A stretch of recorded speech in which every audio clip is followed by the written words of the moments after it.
j'essaie d'être un militant du sport dans sa globalité. Et à ce titre, effectivement, je viens de finir un mandat de 4 ans en ma qualité en tant que président de Saint-Louis Basket Club. Mais même durant cette période, j'étais encore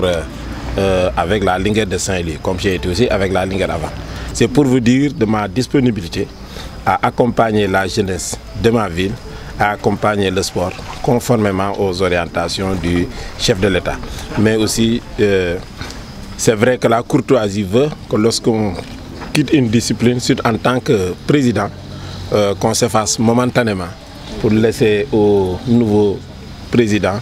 de mettre en œuvre sa politique. Mais je reste disponible pour le sport de ma ville en général et surtout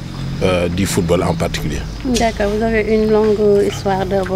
d'ailleurs avec le football, comme vous venez de le dire. Et c'est-à-dire c'est l'occasion que vous avez choisie pour donner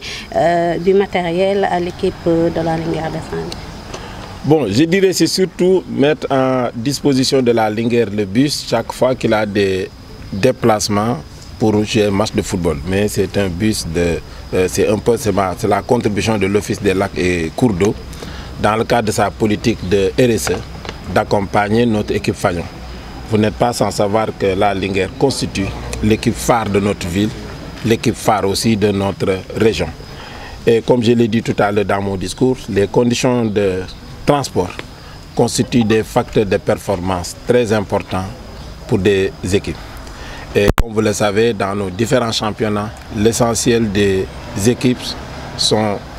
un peu loin de Saint-Louis. L'équipe de la Linguère sera obligée de se déplacer au moins une fois toutes les 2 semaines pour plus de 100 à 200, voire même 400 km. Il était bon quand même d'accompagner l'équipe dirigeante de la Linguère qui veille jour et nuit et consacre leur temps, leur énergie et leurs moyens à l'épanouissement de cette jeunesse. Aujourd'hui, Ndar ñu bare tey ñani fay Saint-Louis Basket Club di leen fay ci Linguère di leen fay UGB je pense suñ ko waree woon tey dina romb ay ñaati téeméer wala lu ko ëpp ci nit loolay wane ni sport bi itamit pourvoyeur d'emploi mais jeunesse bi li may lancé jeunesse bi ba ma jaalee ñi ci perdre seen njaboot ba pare métti luy ci seen famille di massawu ñu rescapé ñu xam ni l'avenir est ici au Sénégal et on peut bâtir sa vie au Sénégal te képp ku nekk fa nga toog ma waxaat ko soo xuppee sa bët daa gis ni ñi bari ñi la wër fii lañu defaree seen àdduna et je pense que ñun ñi ñëpp fi nekk fii lañu bâtir suñu àdduna donc bu nu gëm mirage yi leen di jaay. D'accord tey nga lëkkaloo ak waa Linguère may leen benn bus fas yéene leen a jàppale itam ci seeni déplacement